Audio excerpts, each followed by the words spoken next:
Good morning, church. It's Pastor Nathan here. I hope you all are doing well. It is Monday morning, April 20th, and I thought I'd give a little bit of variety to my settings right now, to the background through which I'm going to be recording the this morning's devotional.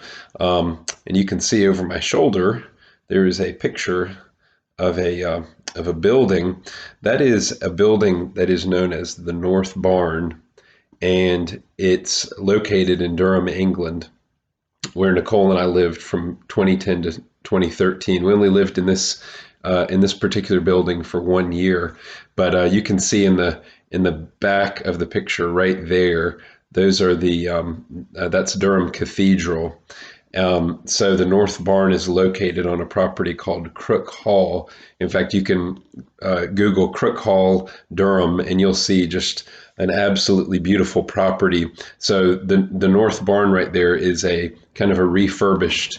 It originally was a stable that was built in the 1200s, 1300s, something like that, and they basically the owners turned it into an in-law suite.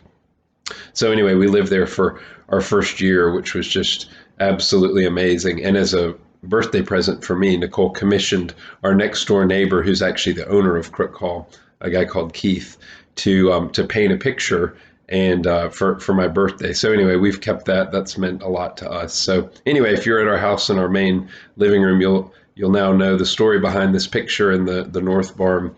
Well, anyway, let's turn to the book of Ruth. Chapters 1 and 2, I'll kind of walk you through the story. I'll see if I can keep all the characters right. You have to read with some care if you want to understand what's happening here in the book of Ruth. So let me see if I can get this right. So you have a family of Judah named Elimelech and Naomi. These are husband and wife. They have two sons named Mahlon and Chilion, I believe is the way you pronounce that name. And there's a famine in the land of Israel. And so they hear that there's food in Moab. And so they go east of the Jordan, southeast of Judah and Jerusalem to find food. And when they get there with their sons, Elimelech dies. So now you've got this Jewish mother, Naomi, and her two sons. The two sons end up marrying foreign wives, Moabite women by the names of Ruth and Orpah. So now you've got Naomi, whose husband has died, and her sons are married to Moabite women. Then her sons die. So that's Mahlon and Chilion. They die. So now Naomi is in a foreign land with these foreign daughters-in-law who are bereaved of their husbands. And Naomi says she's there we don't know the exact timeline, but we know that they were there. Naomi was there for about 10 years in total. And Naomi hears that God has provided food for back in the land of Israel. And so her intention is to return to Israel. And she basically tells Ruth and Orpah, stay here, find husbands for yourselves, because there's no point in waiting around for me. I'm never going to have children. I'm too old. And you want to have a future. You need that security of marriage. And so one of them, Orpah, decides to stay in Moab.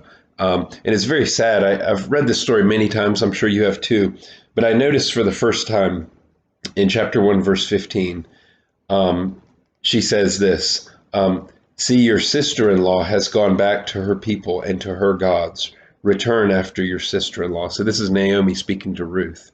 And she's saying Orpah has decided to stay in Moab and has decided to go back to her gods. These are pagan gods. These are false gods.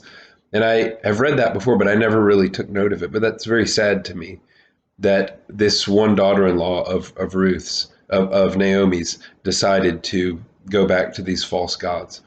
Ruth, on the other hand, says, nope, I'm not going back to these false gods. I'm going to stay with you forever. And so they end up going back to the land of Israel. There's this very famous line in verse 16. Ruth said to Naomi, "Do not urge me to leave you or to return from following you. For where you go, I will go, and where you lodge, I will lodge. Your people shall be my people, and your God, my God."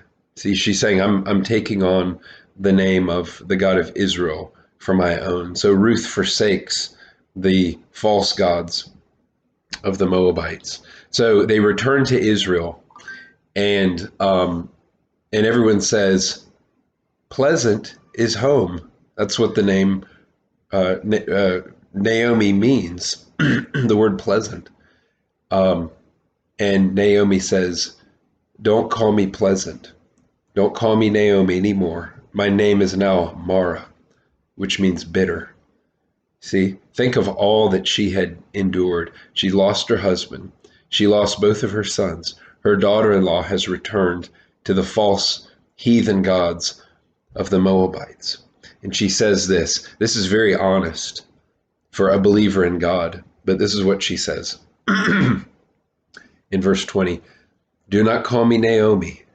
Call me Mara," which means bitter. "For the Almighty has dealt very bitterly with me. I went away full, and the Lord has brought me back empty. Why call me Naomi? Why call me pleasant, when the Lord has testified against me, and the Almighty has brought calamity upon me?" Now, folks, that's very honest, isn't it? That's very honest. And yet, she's not rebuked. It's true. The hand of the Lord went against her and allowed these things to happen. It was God's design that it would happen in this way. And then in the next chapter, we have the account of Ruth meeting Boaz, this one who is linked to their family, who is connected to their family. And Boaz sees in Ruth a profound integrity. He sees an integrity. He sees that she's diligent. She's a very hard worker. She doesn't just lie around. She goes out and she gleans from the field and from the crops. And Boaz tells his helpers, he says, "Don't prevent her. Allow her to work in the fields." And then I love, it's such a beautiful verses in chapter 2, 11 to 12.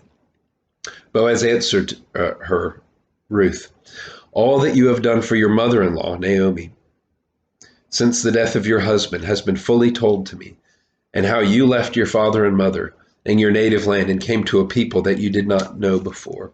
The Lord repay you for what you have done, and a full reward be given you by the Lord, the God of Israel, under whose wings you have come to take refuge." Isn't that just beautiful? You are now among the people of God, Ruth. You have come and you have sought refuge under his wings and in his protection. And isn't it incredible that God uses things like famines to move forward his redemptive purposes? God uses death and tragedy and heartache to move forward his plans. How do we know that? Well, we know it from the book of Ruth. If you know the end of the book of Ruth, you know that Ruth is the grandparent or great-grandparent of King David, who's the great-great-great-great-great-grandfather of Jesus Christ. Mac, join us. Mac, why don't you say good morning to everybody? Hi. This is Macadoodle. I'm having a devotional. I'm talking to the church right now. Can I finish this for a minute, buddy? Sure. Okay, and then I'll make you breakfast, all right? Okay. That was not scripted. Okay. Here's the genealogy. She's a little bit more than the great grandparent. This is Ruth 4. Now, these are the generations uh, of Perez. Perez fathered Hezron. Hezron fathered Ram. Ram fathered Aminadab. Aminadab fathered Nahshon. Nahshon fathered Solomon. Solomon fathered Boaz. Boaz fathered Obed. Obed fathered Jesse. Jesse fathered David. See, going all the way from much earlier in the time of Israel's history. Perez, I believe, was the offspring of Judah. So anyway, let that be an encouragement to you in your own story and in the life of your own family and in your very life itself. It's true that there are sad and awful things that happen in this world, but all of them fall underneath the providence of a good, wise, and a loving God. So I hope that will cause you to take heart as you watch this. Is COVID, the coronavirus, is this outside of God's good plan? Is this outside of his wise hand? Not at all. Not at all. There's nothing that is outside of the wisdom and the providence of God. And so those of us who know him, we know that we can trust him. We know that he is good, that he is wise, that he's strong in all that he does.